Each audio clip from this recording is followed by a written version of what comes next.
Peace and respect to you all. Welcome to Demolished Doctrine, the beginning of the end of religion. And this week, unfortunately, our insomniac friend Zebra was not able to make it, but Mac was able to make it. Thank you so much for coming in, Mac. Yes, Harple Blues. I was late starting last night, and you think I'm forming a habit. I'm not in bed. Okay. All right. So never mind what we were talking off the air about in what's believable and what's not believable about governance actions of governments, but and what's their motivation. But anything religious we have this week, Mac? Do you have anything? Since it's Wednesday, and I've heard people go to church on Wednesdays, so it's a religious day. Yeah, sure. I've heard that Wednesdays and Sundays are the new church days. I don't know. It's been a long time since I went to church. Yeah, right? I just need another dose of church midweek. That's I can't make it 4 days in a row. Come on, man. Yeah. Bible study on Thursdays. Well, we could talk about, I don't know, gosh, there's so much we could talk about. How about this? Since you brought up what day of the week it is. Okay. Let's start off with that. Okay, awesome. All right, so it's Wednesday. So if you want to start a new calendar, it doesn't always work that you start the new calendar on the next official day. And apparently, when they were going from the Julian to the Gregorian calendar, yeah, they actually skipped some days to make some stuff work out right, because they didn't have leap year and stuff. Oh, sure. So they skipped a couple days. You know, this is not this day of the week. Well, that's interesting. All right, today so is let's not talk Wednesday. about that. It's Wednesday on the Gregorian calendar. Peace and respect, Math Pig. Are you suggesting there's some sort of objective calendar that we've fallen out of sync with? Nope, there is not. It's all subjective. Right. So it's really Wednesday, sort of. It's really Wednesday, sort of. Right. Sure, that's fair. I have a friend who's he's half Chinese, half Vietnamese, and he has 2 calendar birthdays because of that. Because the Chinese have a different calendar, a different way of reckoning the months. It's a lunar calendar, and so he celebrates his birthday twice a year. I think he's just taking advantage of the situation. Yeah, have 2 birthdays, but that's okay. If sure. that works for him, I'm happy for him. Have you ever come across the guy who will argue endlessly that the 7-day sort of structure of our week is evidence of God? Have I run across Your Way or Yahweh Tested by Fire? That is his name. Yeah, it sounds like you have. Stanley. Okay. So he believes in an objective calendar. But before I comment on a human being who is actual, whom we know of, yeah, and isn't present, let me qualify this by saying, I think the man is fairly bright. Right. I think the man has the best of intentions. Seems to. I think that he believes he has found something objectively provable where God is reigning, and his specific God. Right. Because he thinks it's true, he wants to spread what he believes is true because truth benefits people objectively. Having said all that, this is the dumbest idea ever. Gotcha. Okay. If you ask Yahweh Tested by Fire, where he found this in the Bible, he'll quote you 3 different parts of the Bible. If you look into those parts, it's not the same statement 3 different times or 3 different ways with the same intent. It is not. Oh. It is sentence parts. So out of a larger context, he extracted parts of sentences, put them together as a paragraph in a single statement, and said the Bible says the following. Well, I assure you that if you're free to do that, doctor, the word doctor, Joshua, and the word Bowen Dr. Joshua Bowen is the Messiah according to the Old Testament. So are you. So is MacThePig. Huh?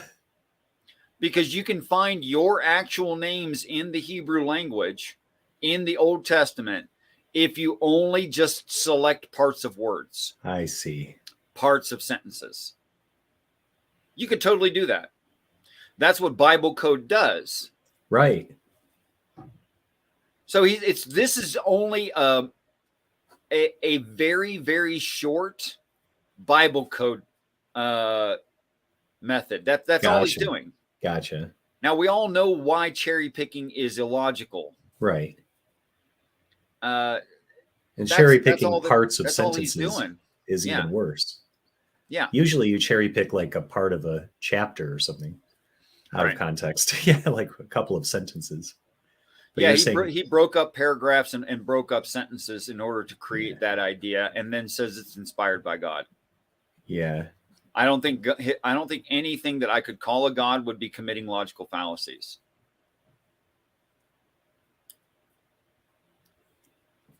Here's an idea you probably won't be comfortable with.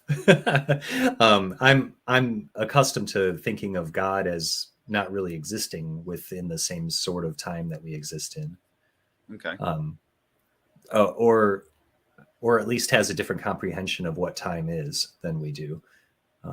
More eternal, I guess, is what the religious language would be. You know, God exists as eternal or as infinite, where we are temporal or linear, you know, in some kind of linear structured time. And all I've got, you know, kind of to argue for that besides religious tradition is, as I understand it, there are human beings who understand time differently than we Westerners do. Maybe not in an infinite way, but in a maybe cyclical way or less linear way. You know, I'm no anthropologist, but I've definitely seen that claim before that there are people that don't think about time or space in the same way we do, and it's not a given, you know. Sure. To interact with the universe the way that we do. There's linguistic and epistemological structures that influence the way we think about time and space. So I think that it's not exactly illogical to talk about God also having a different conception or experience of time than I do or you do, and maybe like having really good knowledge of and predictive power would lead to that sort of awareness. I'm not sure, I'm spitballing now, but no, what do you think about God as eternal as opposed to temporal? I think you're defining the Father's experience and not God's experience. Okay. From what I can glean from the text, the Father has flesh, has mind, has consciousness, and what we could probably not even understand at this brain power level, awareness. Okay.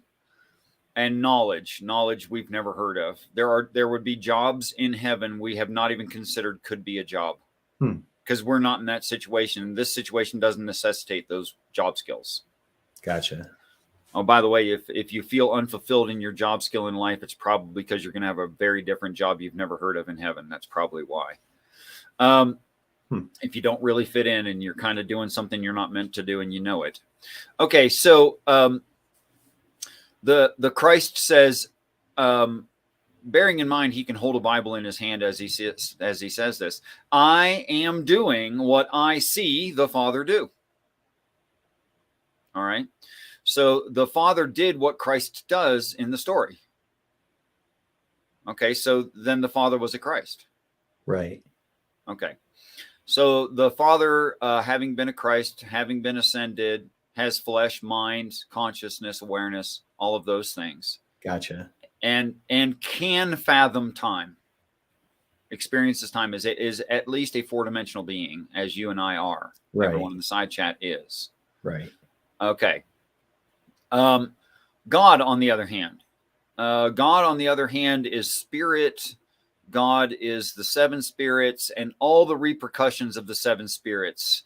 things like true, deep, meaningful love, empathy, understanding, and what is the breadth, width, and depth of God? I don't think my brain can grasp that. Peace and respect, Isa Muhammad. Might not be a meaningful question. At this point, it's not a meaningful question because I understand that I can't understand that. Right. Okay. So the height, breadth, and depth of God in all the repercussions of what it would mean to be perfectly wise. Right. Perfectly knowledgeable, perfectly counseling, perfectly understanding, perfectly fearful, perfectly powerful, and perfectly conservationist. Oh my gosh.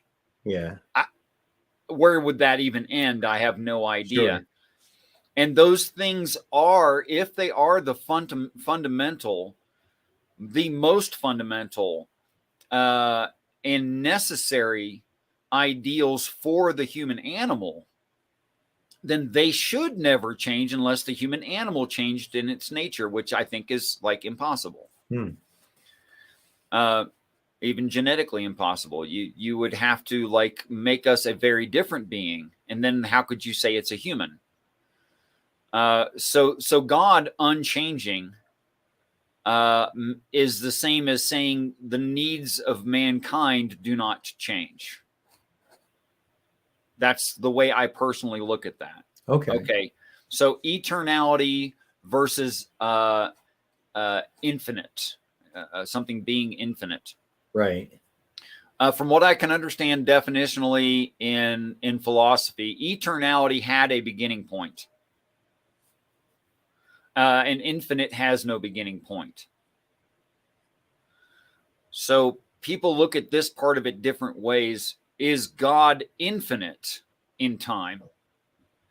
I think you're going to have a hard time justifying that. Okay. But is God from a beginning point eternal in time, will always last forever from that point forward in time? Thinking of time in an A theory of time. Yes, that's a claim of the text. And since the word Jehovah was available, the word Yahweh was available, the proper name of God when these things were written down, Old Testament, that word was available. Yet they wrote the word at the beginning of the Bible. They used the word Elohim, a group of powerful beings. Right. They could have just written, if the Christians were right, they could have just written Trinity. The idea of three was there. A group of three. That idea was there in that language at that time. They could have just written Trinity.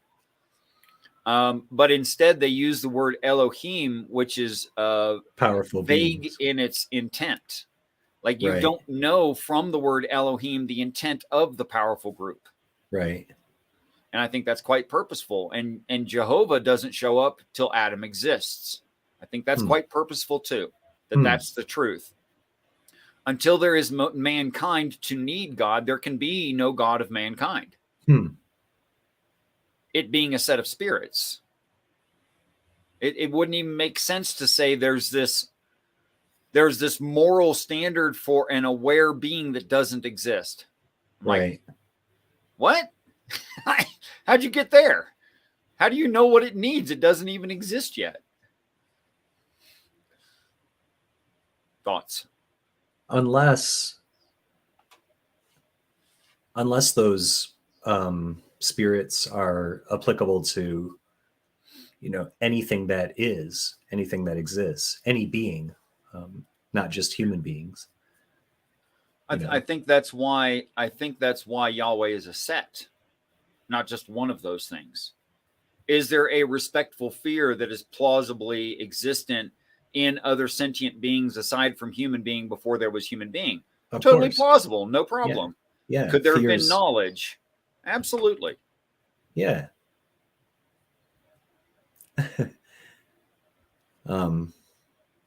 Yeah, absolutely. All those principles. I mean, they could apply to an ant colony or something. Counsel doesn't really work for certain kinds of beings. Okay, counsel. Also, empathy or understanding doesn't work for all kinds of beings. That's really true. Yeah. That's Also, mammals. respect that would not work for all, wouldn't necessarily work for all possible beings. Okay. Now, conservation seems like it would be broadly applicable to almost any kind of being. White-tailed deer exercise conservation in that if they multiply too much and eat too much of their environmental and digestible materials, they deplete that plant life to the point that they start dying off and get diseased, and that culls the herd back to the point the grass can regrow. Right. So that's conservation, just like, without them thinking about it. Right. Natural causes and effects there. Right. Yeah. Yeah, that's interesting. So, as I understand it, the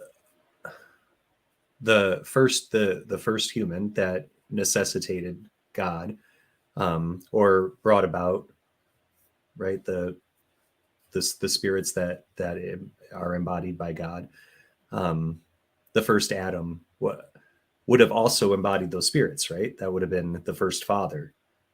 Yes. Right. I think when he was in taxation and infrastructure of his home planet, of Satan's home planet, he was probably something about maybe 15 years old or a little less. Okay.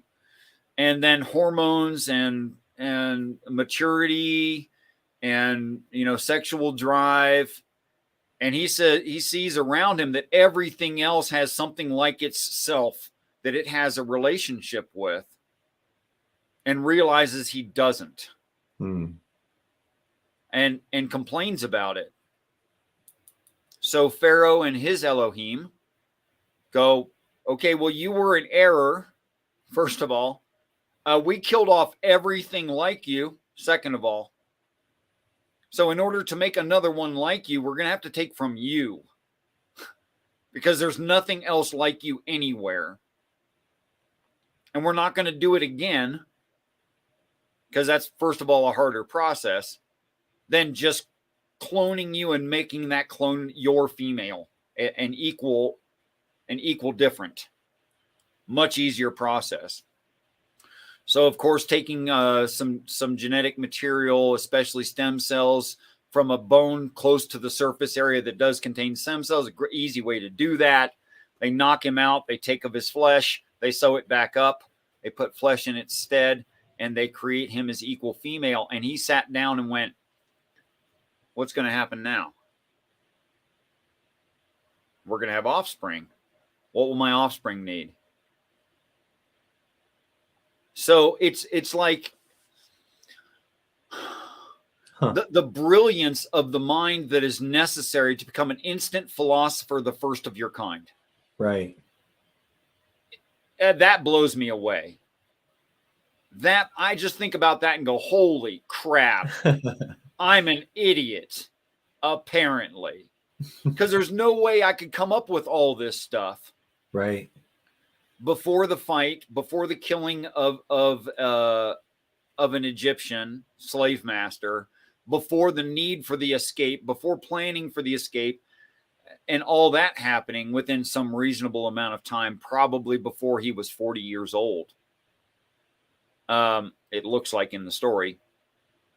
Although he could have been 300 years old at that point. I don't really know.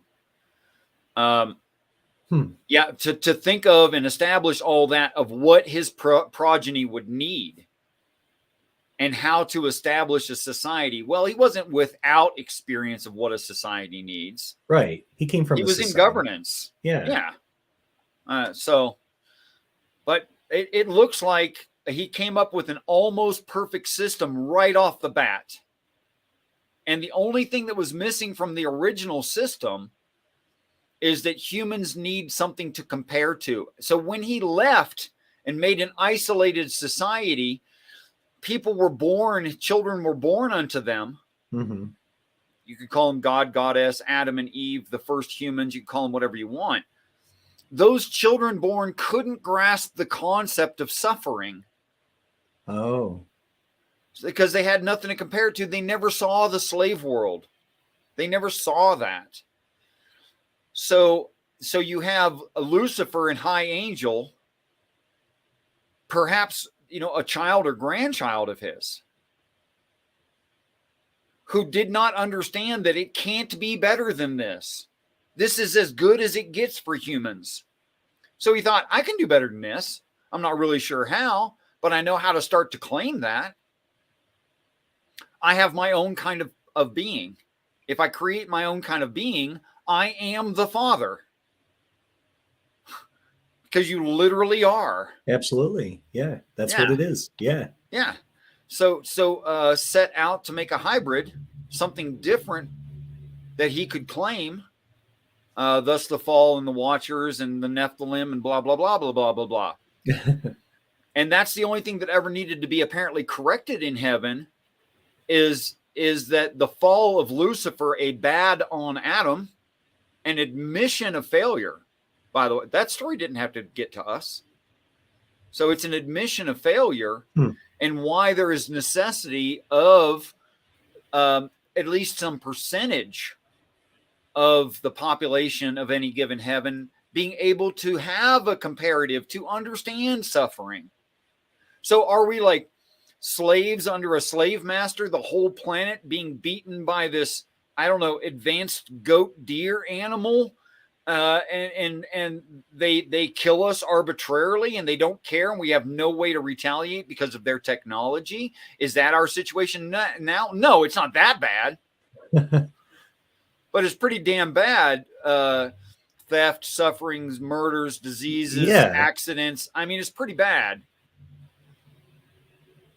But it's easy for me to justify 0.0001% of the population of heaven having lived in the privilege of suffering on an earth to benefit the larger society, the other 99.999999.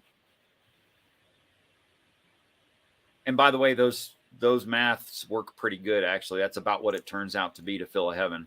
Oh, no kidding. Oh, yeah. Yeah, I forget you have the geometry of that. Yeah. That's great. That's one heaven. Yeah, that's just one heaven. Yeah, 8 billion people would be less than 0.0001% of a full heaven. Wow. Yeah. Hey, Ox. Peace and respect, Ox. Yeah.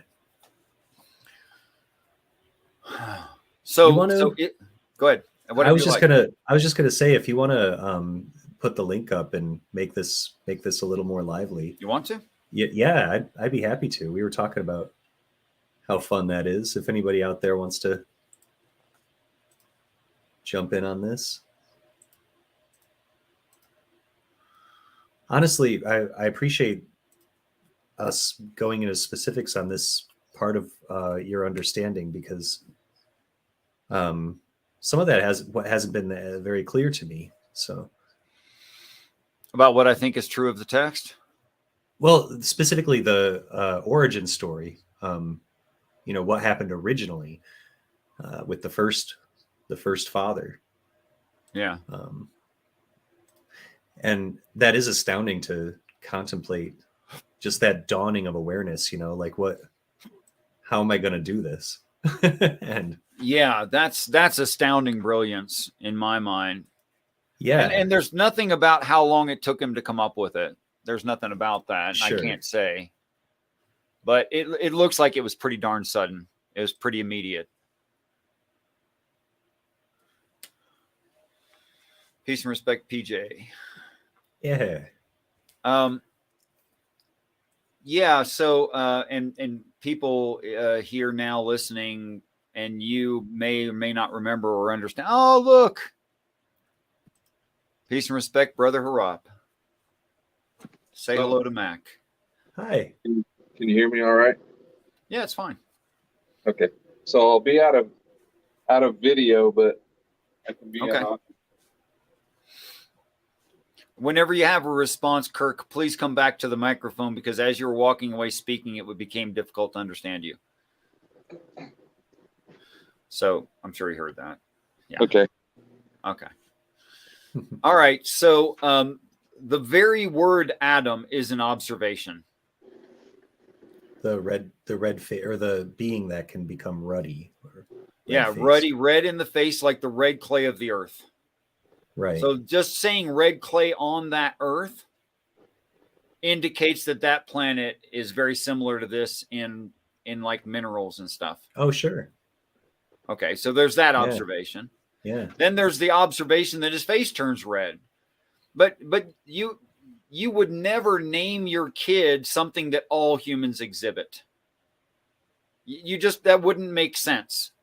You wouldn't name your kid has skin. Right. Okay. You'd name them something different, you know, than other children around them. So if you had offspring, if you had a child, if you had a creation of your own, you want to name it something that is particular to that being, or else it's not identification definitionally. Right. Okay. So why is it different that his face turns red? Well, it's because other faces don't. It was, that was what was weird about him.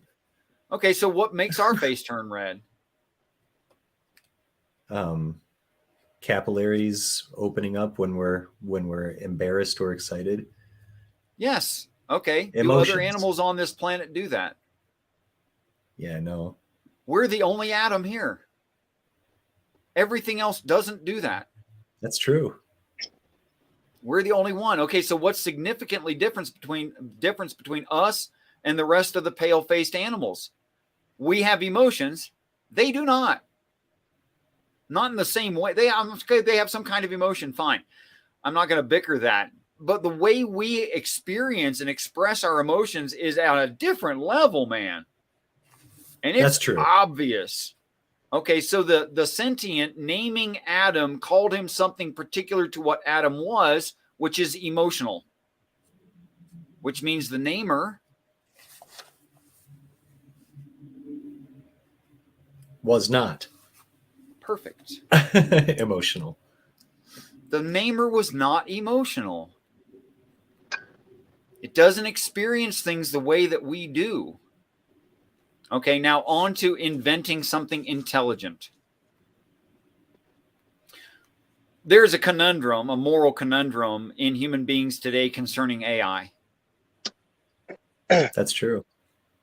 And we look at AI and we go, if we actually make an autonomous AI, is it ours? That's a real serious question. Now take emotion out of it. Is it yours? Absolutely. You made it.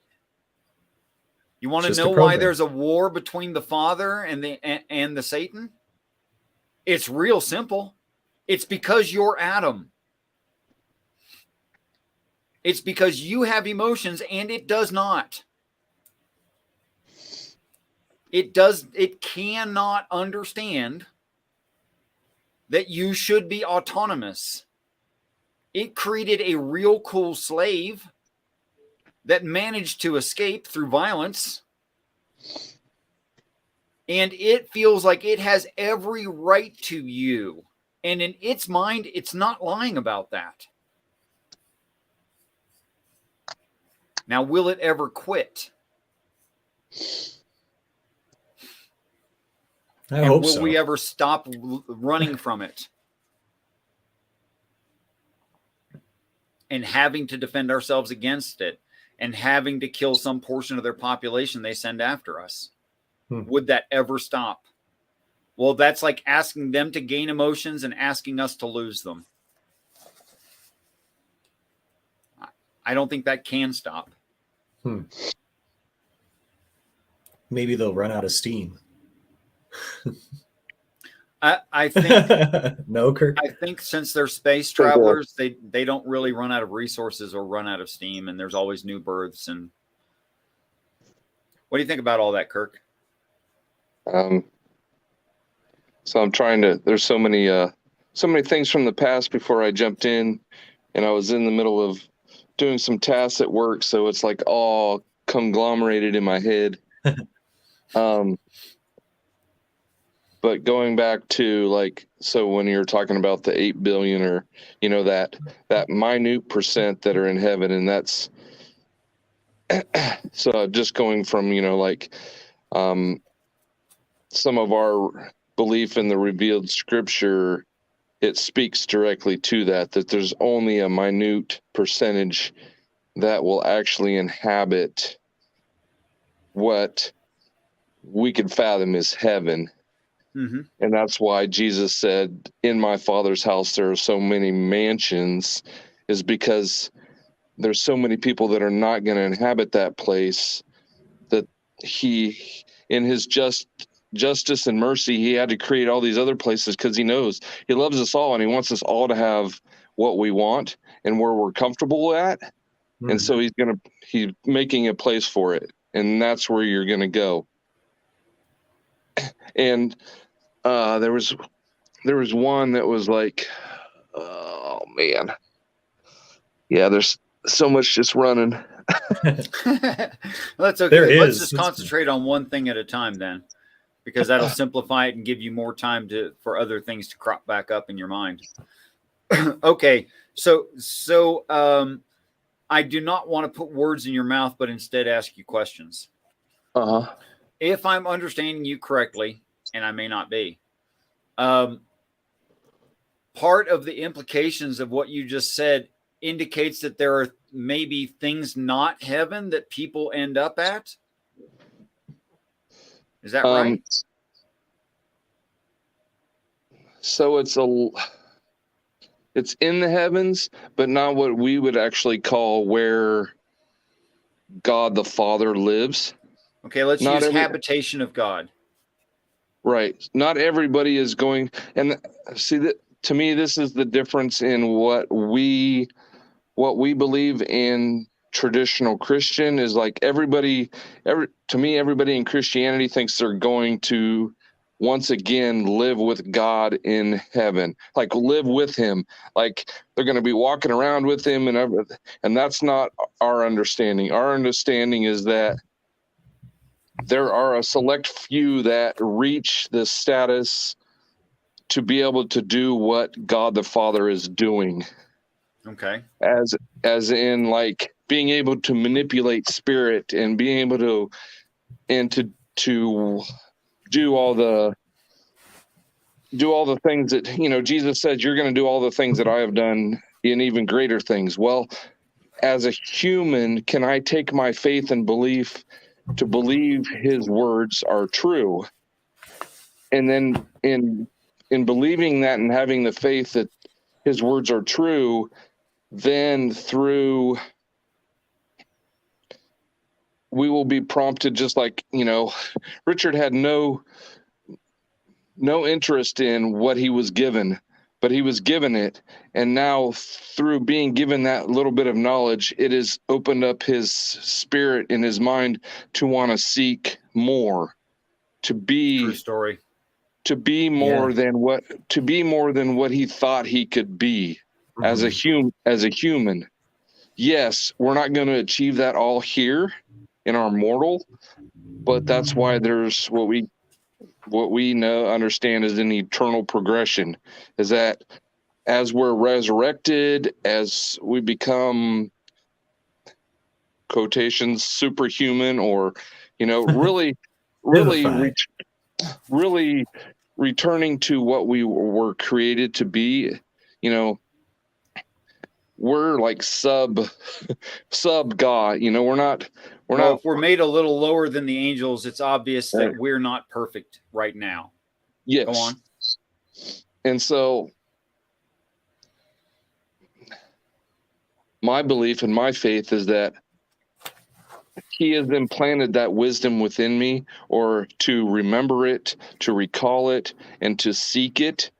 And then as I seek greater knowledge and stuff from the Father, when I am ready to handle something, then he will present it to me in a way that I can understand it in my humanness as of right now. It'd be pointless to speak French to me if I don't speak French.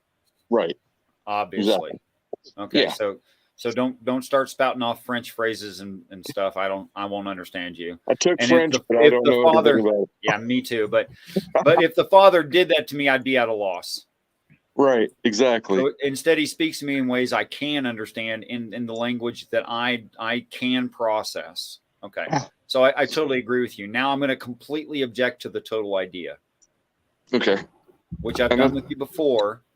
Right. Which I think is not only or strictly a Church of Jesus Christ of Latter-day Saints mistake, but it's a universal Christian mistake. Okay. That mistake is thinking that the promises are for you. Everything you just said is these promises are for me, right? Okay. So I'm not being unfair about it. Okay. No. Throughout the Bible are some pretty extreme promises to the reader, including, I will give the angels charge over thee to keep thee in all thy ways. They will bear thee up in thy hands, lest thou dash thy foot against a stone. In other words, you ain't going to kick a rock. Do believers, true believers, die of horrible diseases, end up in car accidents, get murdered, kill themselves, kick a heavy rock, all of the above and more? I guess I would possibly object to a true believer and one that, well, I'm not going to say, okay. So many, but there's been so many that certainly we can, without any statistics, logically conclude that there have been true believers and false believers, but more importantly, true believers who understand God properly, who have absolutely suffered horrible deaths, and they were not preserved. Right. They did not die of old age in a naturalistic way, surrounded by their family in their bed. That did not happen. No, but I believe that is because of it is part of a greater purpose and mission that they. I totally agree, but it makes them not the intended reader. I'm not saying God is doing this without purpose and doesn't have a plan. No. Right. What I'm saying is there are promises in the Bible that cannot be to your local Christian. It can't be. Unless they're broken. The Bible is lying. What's that? Right. Unless they're broken promises. Unless they're broken promises, in which case I don't know how to value this promise. Okay, so then let me throw out, but we don't know, we have no understanding, at least I don't, of what the Father, what is to come of their progression after this. Doesn't mean that they can't necessarily fulfill just because the promises later. Yes. But could absolutely to have never kicked a stone, though. That's what it says. Yeah, so it says you will not dash your foot against a stone. You can't reverse it. And yet I know of no Christian who hasn't had something bad happen to them. Yeah. Well, I guess then we would consider it.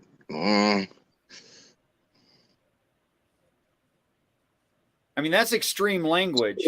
You're not going to stub your foot real bad on a rock. Yeah, I guess what keeps coming to mind is God's interpretation or the Father's interpretation of that and ours, meaning we could be flawed in our understanding, certainly. Yeah. So that's why I said this is a very extreme promise, and why I use it. There are many other examples I can give of promises that extreme that won't make sense if you have multiple people it's promised to. It won't make sense. Right. And I can do that several times in the stories. But this is a singular example to say you're not even going to kick a heavy rock You're not going to get hurt that bad. Well, that's obviously a promise of preservation. For what? For what? So you can die in a car accident later? So you can die of old age later? Is that what you're being preserved for? Is that the promise? Does that even make sense? No, there's a promise there of perfect preservation of a reader. Why? Well, okay, so. And it evidently doesn't happen. Well, okay, so there is a perfect preservation because everyone that has lived on this earth will be resurrected in a perfect body. Sure. What does this text apply to, this part of this verse in context? Living in heaven in perfection where people don't get killed and don't kick rocks anyway? What are you preserving someone from in heaven? I don't know. We'll just have to keep going as the spirit just. I mean, are there diseases in heaven? No. Aging? No. Murders? No. Suicides? What are they being preserved from in heaven? It can't apply to heaven.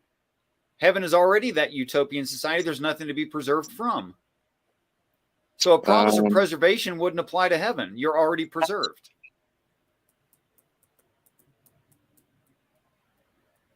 Okay, so continue. I guess I'm showing my ignorance. So allow the spirit to time. Yeah, just allow the spirit to dumb it down so that I can understand what you're getting at, I guess. Okay. Does that make sense? If it's not a promise to a masses, but is a promise that's true. If it's not a promise to the masses, but the promise is true, if we can value it, then it's not to the masses. Okay. Okay, now tell me one who's preserved for a specific event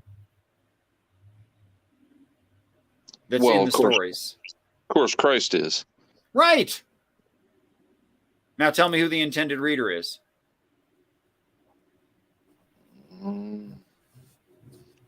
Intended reader is Christ. But I think there's no way around it. I'm sorry, Matt, go ahead. It means it's not for us, Kirk. I'm uncomfortable with that too. I mean, it is for us, but not in the same way. You know, like we can the still general learn from promises, the general guidelines, the general demands. Yeah, I would have completely agree with that. That I am not going to be a Christ, as in I'm not going to have to die for the sins of the world or whatever. But I do believe that that sounds rough. But I do believe that I was created for a specific purpose. I believe so. In serving the Father. I just don't necessarily know that yet. If he didn't intend you for some purpose, he would have left you alone as some kind of an atheist, rock-hugging, tree hugger, crystal rubber. He would have left you alone if he didn't have a job for you. Well, and I think even they have a job. I mean, I think he's... to be on the other side of reality. That's their job. Well, we have to have opposition in all things. If we didn't have them, then we wouldn't know. You know. There you go. We can't have suffering without bad ideas.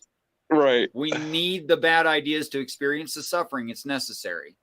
Right. Okay, so I totally agree. They have a job under God, and he will use evil for good. Yes. Not that crystal rubber is the worst thing I could say in evil. It's a light example of evil. It only makes people like spend money and waste time unwisely, and then they don't have as much to give to others or to themselves or whatever. It's not entirely the most evil thing I can think of. Okay. And it continues like this, making outrageous promises and general easy to accomplish promises.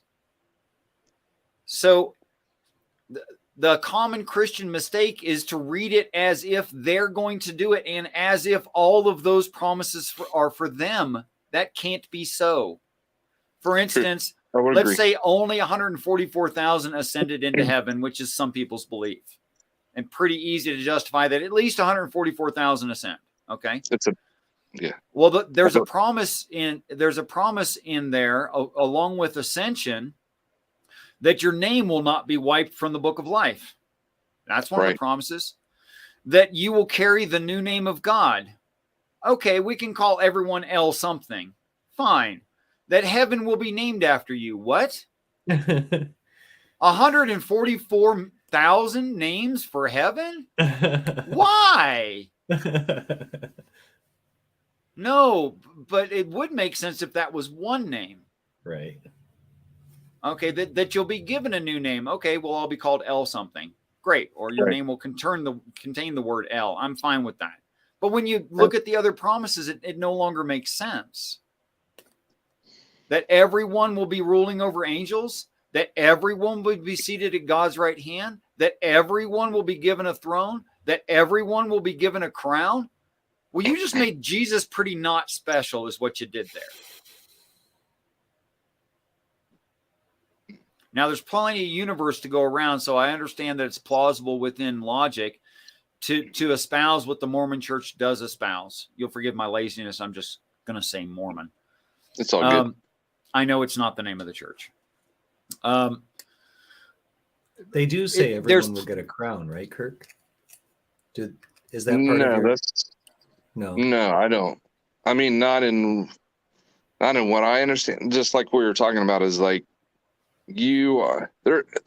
There's only a select few that will, to me, actually be in the presence of the Father. Like I could come up and shake hands with Richard, or come and shake hands with you. There is only a select few that will be able to, who have been, that have been created, and through their journey are prompted by revelation and stuff to be able to, if they so choose, because we have agency, to me, in every aspect of our existence, whether it was spirit, whether it's in physical form, we have always had agency to choose what God places on our heart and mind to follow or not follow. We obviously have that choice, yeah. And Richard, in his, even though, when he's been prompted by the Father, he follows those promptings. And so... And yeah, that's a choice. I submit. Yeah. So I think as you become aware, like, I guess in Revelations where it says, when you have the ears to hear and the eyes to see, you will be given your path. You will be given your journey if you have the eyes to see and the ears to hear what God has for you individually. And as you follow those promptings, then more and more of that, your eternal journey will open up, and you will know more and more your purpose with the Father. Not just like you were saying, just like truthfully, I've been in the most soul killing job for 19 years. High schoolers?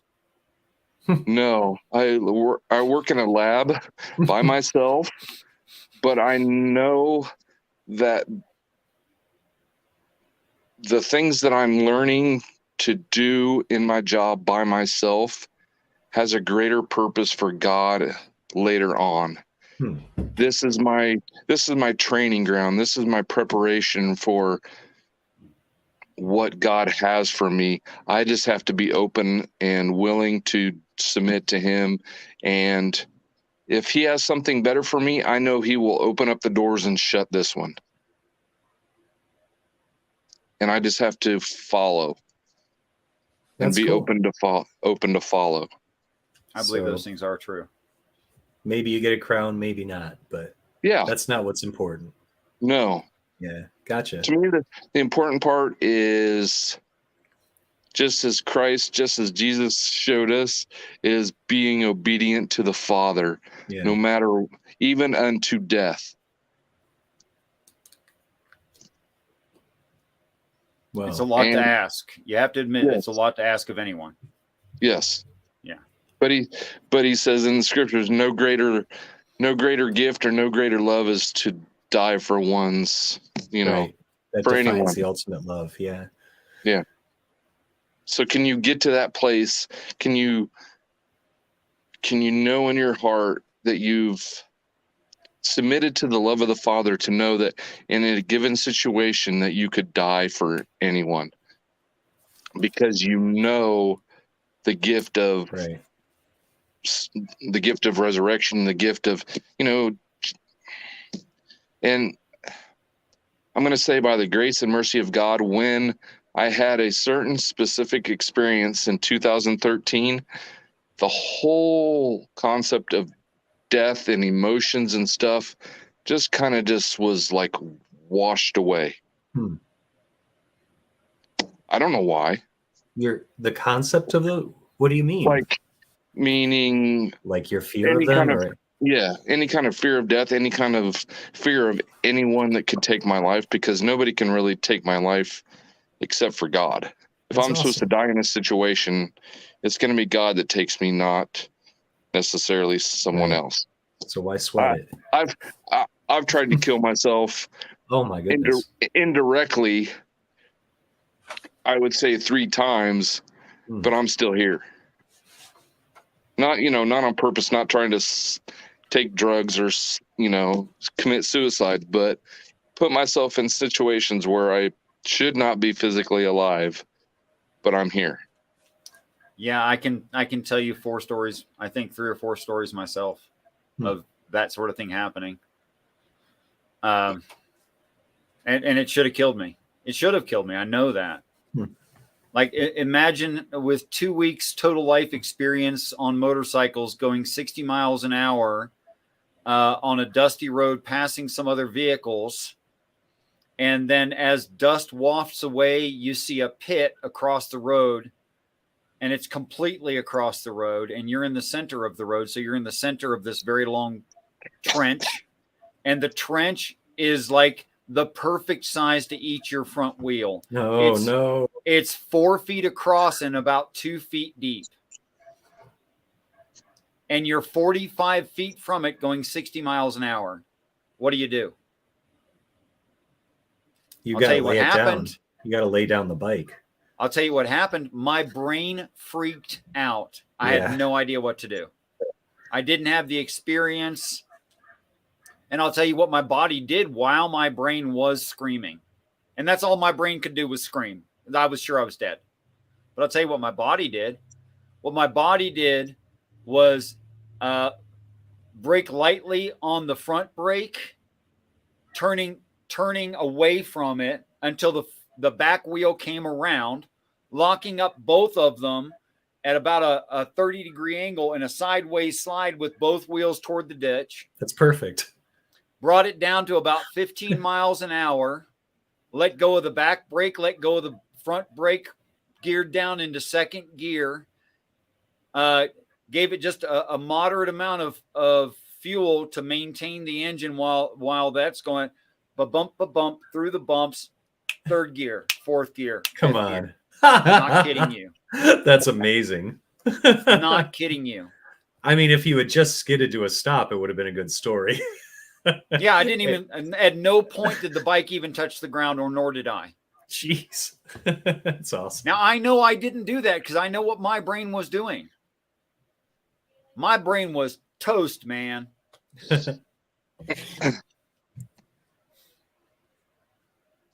I also had a cigarette roll parachute.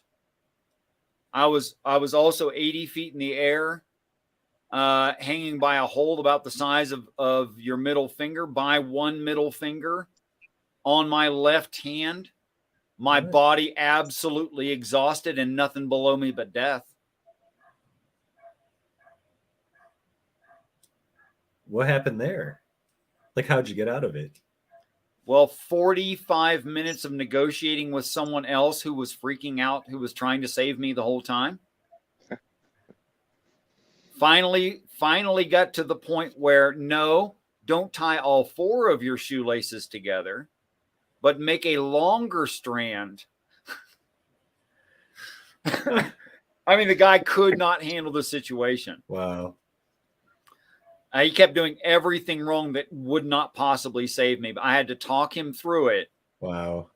While certain death is below me and my body is absolutely exhausted. Everything's shaking. Yeah. But if he wouldn't have been the way he was, and you having to talk him through it, which for a little bit of it took your mind off of everything that you were going through. So it was like God knew exactly what you needed at the time. You had to talk him through it, or you probably would have been dead. I think that one, since I had time to sit there and I couldn't go anywhere, and I had time to think about it while he was like, go fetch go fetch me a long branch. Because he came down toward me as far as he could, and I was up as far as I could go, and there was about 10 feet between us. Yeah. About 8 or 10 feet between us. I was like, go get a really long branch. He brought back something the size of a pencil that was dried out and rotted. And I'm just like, dude, that's not going to help.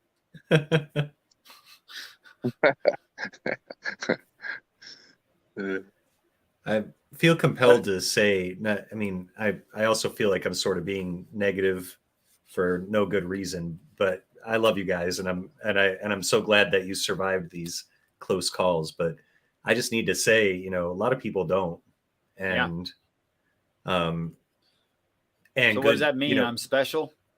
Well, exactly. But you do ask yourself the question: what does that mean? Yeah. Am I special? Yeah, I mean, right. That has to be the question. Or are they not special? Like, were they like damned or whatever? No, and that's where I go with everybody has a purpose and a mission in God. And sometimes, okay, he's the one that created us or formed us. Mm-hmm. He's the one that knew us before we were in the womb. There's a purpose and reason for when you die, how you die, because he has something more for you. All right. Not here. And that's, to me, that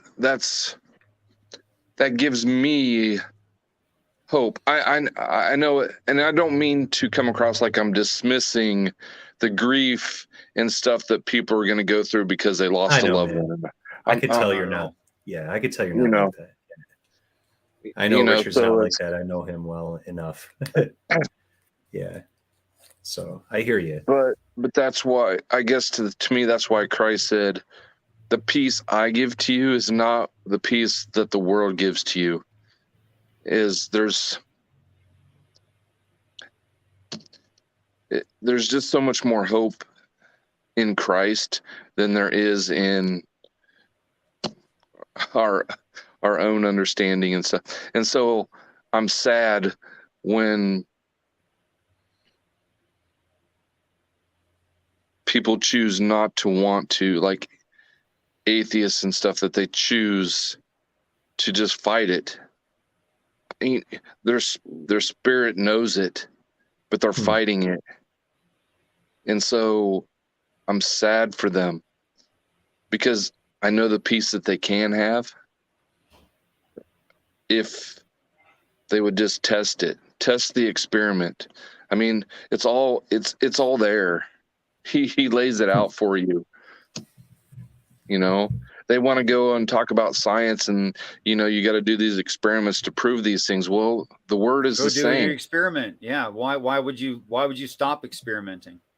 To experiment on the word. If he says something. I'll tell you a story about that, Kirk. I was at a truck stop trying to get across the United States from West Virginia to Santa Fe, New Mexico. And because I'm bad at directions and road names and all that sort of thing, I actually wrote down the wrong highway. And I flew a sign saying, "Can you get me on this highway?" Okay. And a trucker stops and says, "Where are you going?" I said, "I'm trying to go to Santa Fe, New Mexico." He says, "You have that wrong road written down." I said, "Well, I know now." He says, I'm going to Santa Fe, New Mexico. Come on. I'm not even flying the right words. I don't even have the right words written down, and the right guy stops and asks me.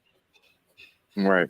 Now you can look at it statistically, mathematically, and say, well, what's the chances of a trucker going to Santa Fe, New Mexico from West Virginia? It's about what you think it is. It's about 1 in 10,000 or something, right? And what's the chances that the guy who's going there is going to offer you a ride? Well, maybe a 1 in 20, because a lot of the truckers, they can't do that anymore because there's cameras and safety stand, blah, blah, blah, blah, blah. Maybe 1 in 20. And you have to multiply that 1 in 10,000 times the 1 in 20. And then what's the chances that someone read your sign and understood they're not going there and asked you where you're going? What's the chances of that? It's a lot more likely if the guy's going to where you're asking to go to, isn't it? See, but I didn't have Santa Fe written down on the sign, or even New Mexico, just the name of the highway, because I thought, well, I'd be blessed to even get down that highway a little ways. So you multiply that out. You want to know the ridiculous number that becomes? It's not statistically likely in any way. There's nothing about that was statistically likely. It's not even reasonable to believe that could happen. So that fraction is so small. What's that? Are you special? I was treated special, I think, for very specific reasons, not necessarily to directly benefit me. I think you're special too, by the way. I think all of us are special in that way. But you have to put it to the test. You have to go and try. Look, if you do everything for yourself, then you did it. Congratulations. Well, that's great. I'm not saying there's anything wrong with you doing it for yourself. But the best thing to do is go out and find out what would happen when you can't do it. That gets really weird all of a sudden, and it defeats chance and statistics. Like, immediately, you just go like, what? Yep. I mean, okay, great. I'm proud of myself. I can tie a pair of shoes. It's awesome. And every time I tie a pair of shoes, it was me doing it. Great. Fantastic. Yeah, go ride a motorcycle going 60 miles an hour and find an open ditch in your path with 2 weeks of experience. See what happens then. And I'm not saying go out and test the Lord. That's not what I'm saying. Don't go out and purposefully try to hurt yourself to see if this is true. I wouldn't recommend driving toward but just allow ditch on a motorcycle. Yeah. No matter how much experience you have. No, I don't recommend that. Yeah. But just go and allow a situation that you're not in control of and just watch what happens.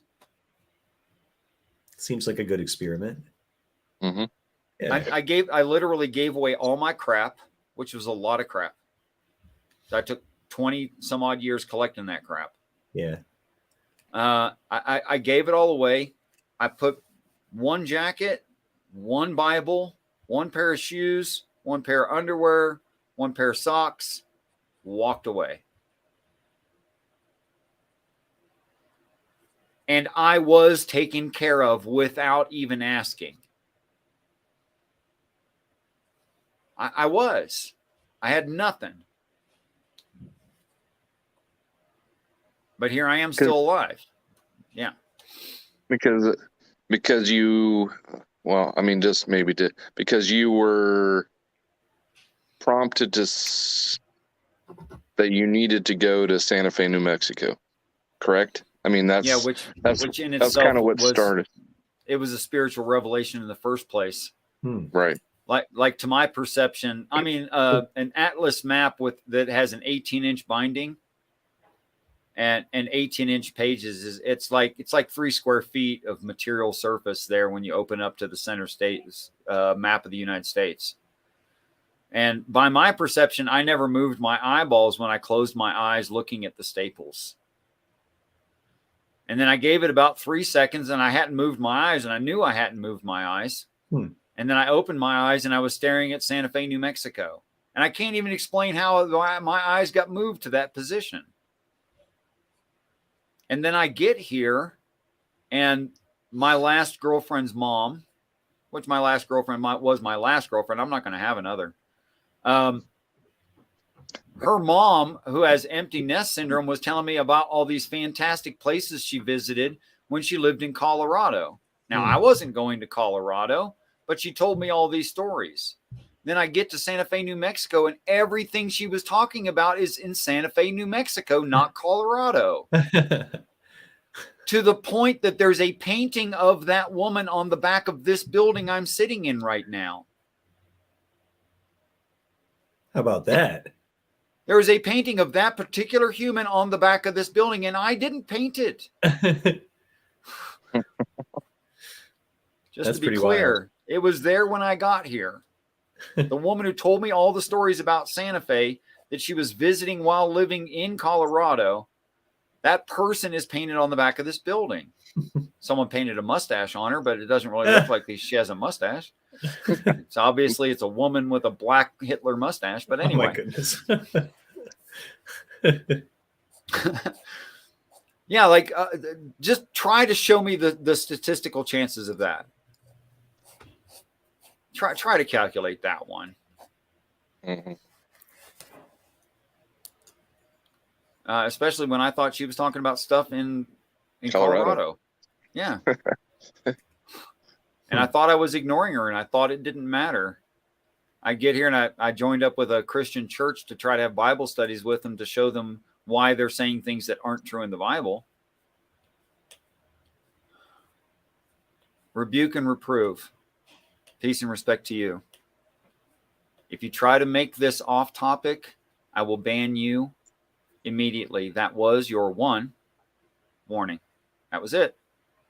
You're on topic, having a reasonable exchange with people in the show or the side chat, or you're out. That's all. It's not a political platform. Please. Yeah, we get enough of that everywhere else. Oh my gosh. Frankly. I was trying to think if I had any cool stories like that to share, but I've never really that blatantly just kind of closed my eyes and let the spirit guide me to a place on the map or anything like that. But I wonder if I follow the spirit in ways that aren't obvious. I have to say that there is a chance of abuse in this scenario, which if you've made promises, keep them, including having children. That's a promise. Having a spouse, that's a promise. Don't do these things. If you've made promises, you would have to break to do them. Don't do it, because it makes you a liar. I mean, my favorite examples of serendipity and being led or seeming to be led have to do with my relationship with my wife and the way that developed and the how right it has felt the whole time, and how little strife and how much harmony we've both discovered through our relationship with each other. Wow. That's the most godlike thing really I can point to in my material experience anyway. And that includes we threw caution to the wind when we first met and sold everything we had and moved to a strange new place, and suffered there together. We had so little, but we had each other, and we had, at the time we were idealizing independence. We had both come from sort of overbearing families and really wanted to show each other and ourselves that we could do this by ourselves. But there was also just so much love, so much passion in those, early years too. So we were hungry, but we got fed and we got jobs and we got through it and built a life together like that.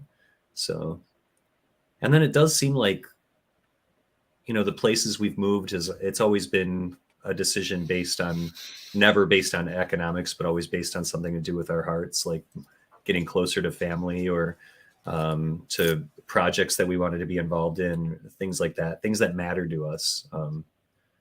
and we've definitely sacrificed comfort and income for those higher ideals. But the things you guys are describing that's especially you, Richard. I love those stories. I love when you just like talk about what it's like to just be almost like in direct contact with the Father like that.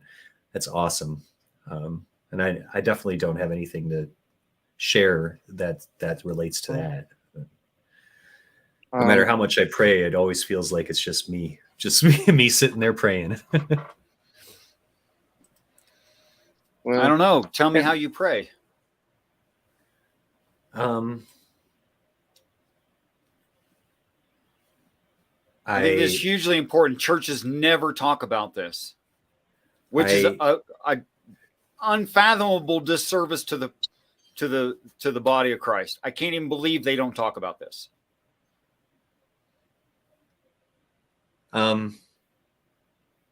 So I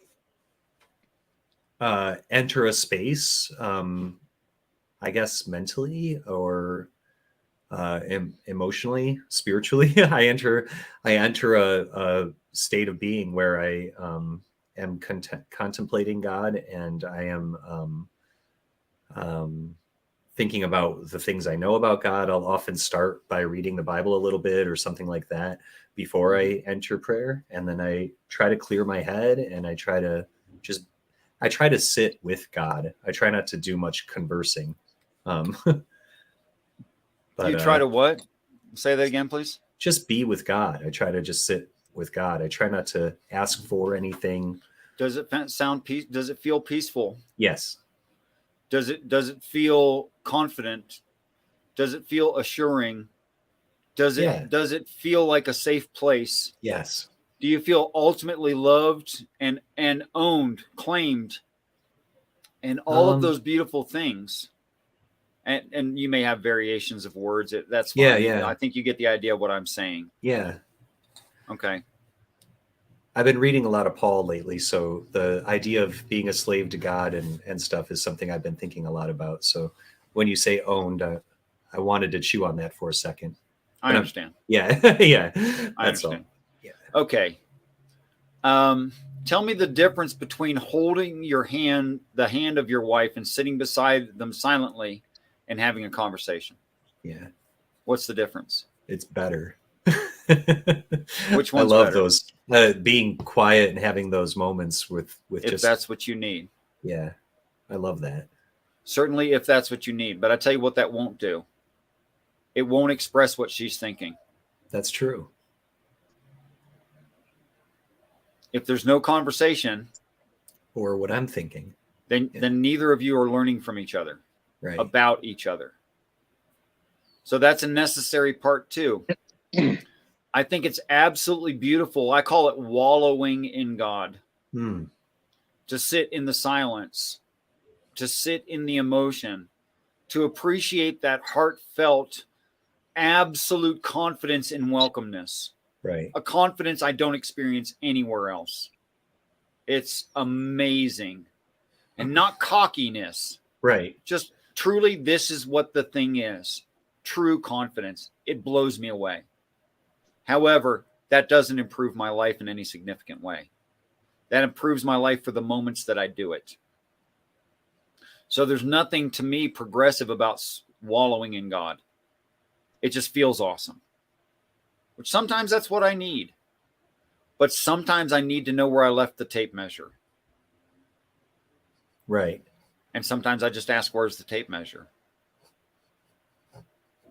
And I've even tested it and gone, okay, if it's in your memory where that tape measure is, then you can find it in your memory, just like you can find tying your shoes. Right. And refused to ask the question, Father, where did I leave my tape measure?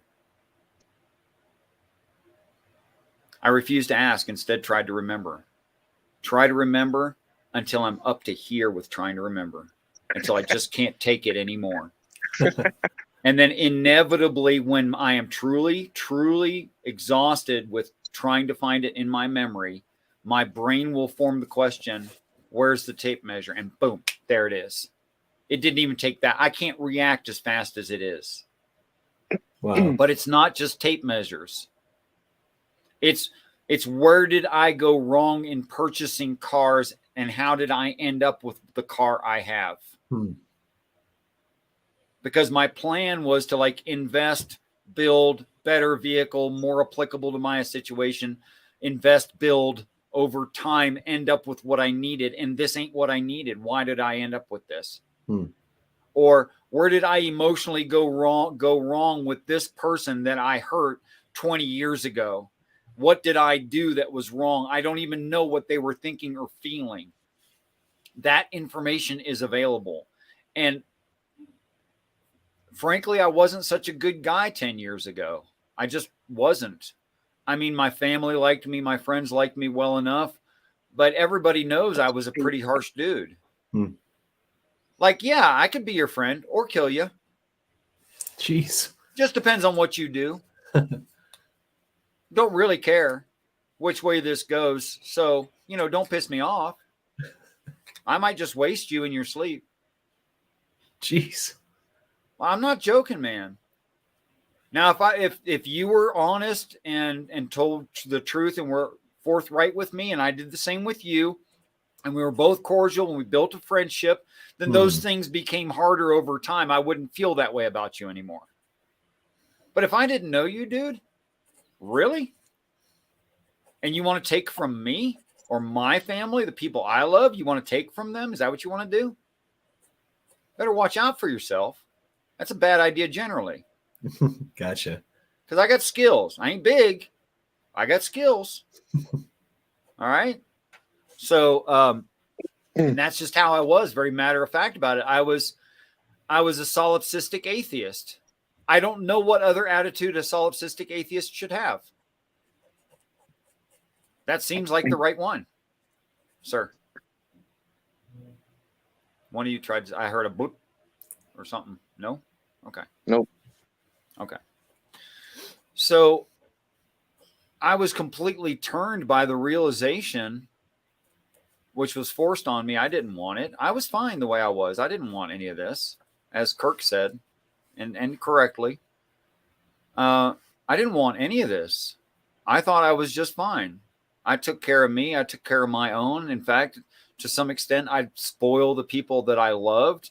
I played the part of the chameleon where no one knew who I really was, and everybody thought I was someone different. I did all that. I made them as happy as I could at all times. But now I see that you are a child of God. Whether you're an atheist, an agnostic, a Christian, a Buddhist, I don't care. I really don't care. You're a child of God, and I'm convinced of that. More specifically than general God, you're a child of the Father, and He's my Father too. And that makes us brothers and sisters. And now I can't make myself hurt you. Yep.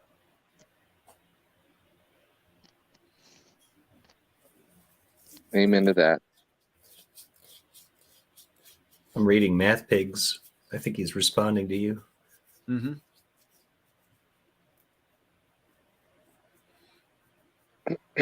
Yeah, I love comments like this. I mean, he's absolutely right. This is absolutely our experience. I have no objection whatsoever. What does that mean? You ever thought about that? I've never heard of that before. When you stop thinking about it, then you find it. Yeah. Yeah. This happens to humans constantly. Huh. Yeah, as soon as you stop trying to use your memory, the answer comes. Just like that. Yep. And that's exactly what I'm talking. Now, what does it mean? Does it happen? You're totally right. What does it mean? Right. Does it mean I was so stressed that I was overstressing my memory and I couldn't remember because I'm self-defeating? Is that what it means? Right. Sometimes. Sure, we do that sometimes. But some things you just forget. It's just not there. And it's not a stressful situation. I've had that happen several times. Now, okay, I've worked as a professional mechanic. And you don't have to know every vehicle if you're a professional mechanic. You get the overall general ideas, and those ideas are always applicable. And then you just mess with that particular machine and you figure it out based on these principles. Okay. Mm-hmm. But I had literally forgotten the one time I had taken a steering column loose from the spline shaft coming out of the steering box. And I forgot that it's not just a collar with a tightened bolt, that there's actually a ground out way in the spline shaft for that bolt to go through. And I don't care how loose you get it, you're not pulling that collar off until you remove the bolt. And I worked on that for like 45 minutes. What the hell's wrong? What's in the way? Don't I have the other end loosened enough? What am I running into? Blah, blah, blah. All this craziness. Right? But I'm not, I'm not, you could say I'm frustrated, but you can't say I was like desperate or upset or stressed. Not really. I'm just working on this old truck. I got as much time as I want. Like, there's not very much demand from the customer. He's like, will you fix this eventually? Something like that.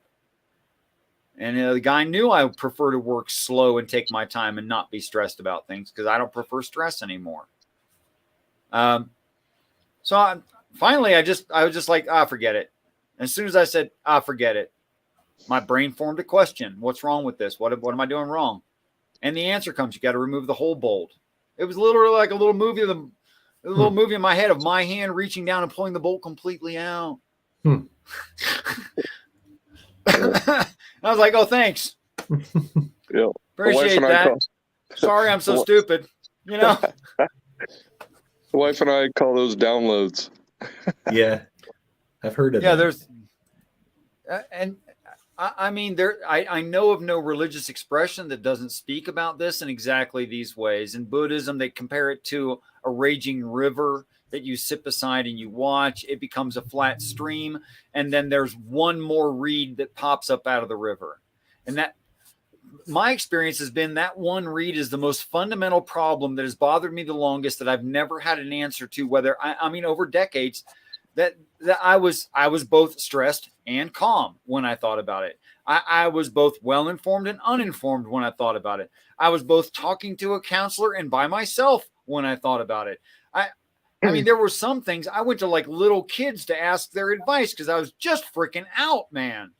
I just didn't have a thing. And I thought, kids sometimes say profound things. I'll ask a child. I literally went to ask children about these problems, you know, and maybe messed them up for life.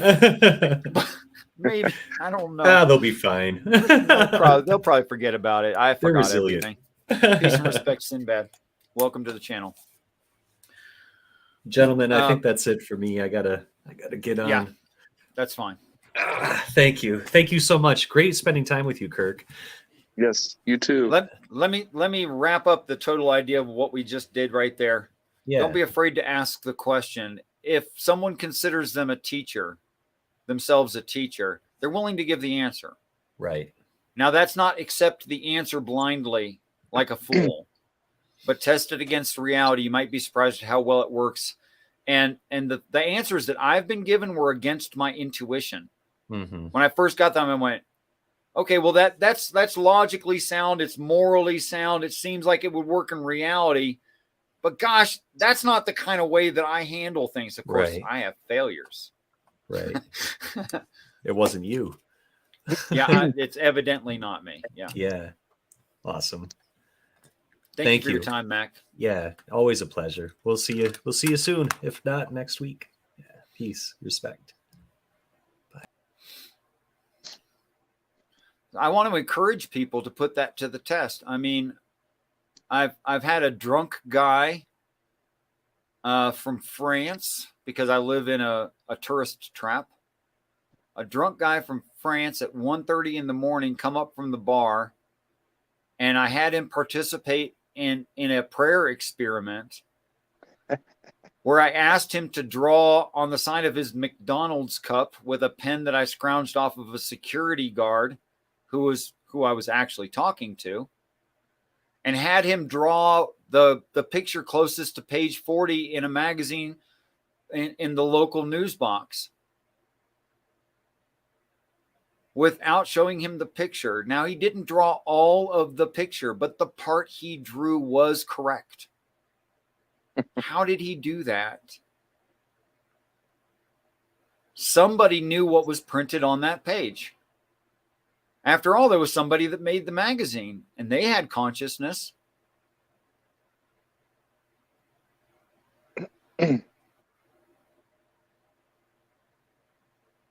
It's not like, oh, think of a word in the sentence and you come up with the word the. No.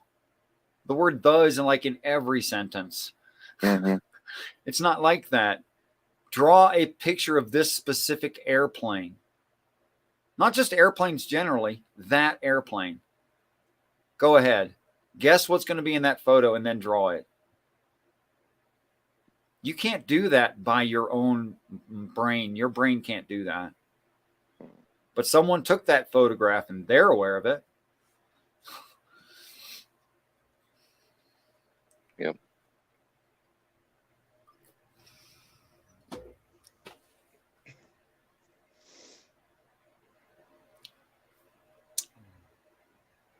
Be brave and go ask. See what happens. Be brave and go adventure outside of your abilities. See what happens.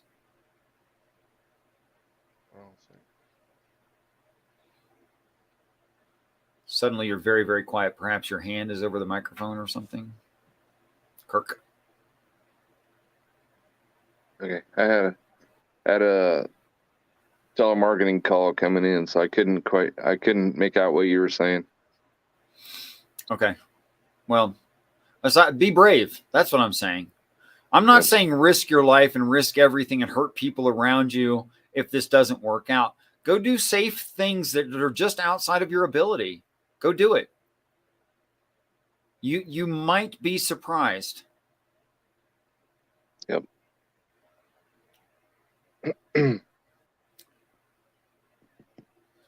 I'm going to let you close out the show, Kirk. I appreciate you coming by. It's great to see you. Tell Angelisa hello.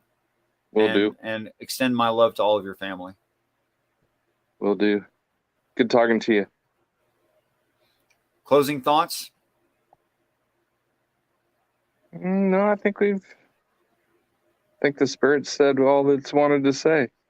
Okay. Just, well, kick yourself out because we love Okay. you too. I love you too. I can't speak for everyone. Right. Kick yourself out, man. You know I don't do that. Thanks a lot. Okay. Okay. Well, I guess that's a good place to stop as any.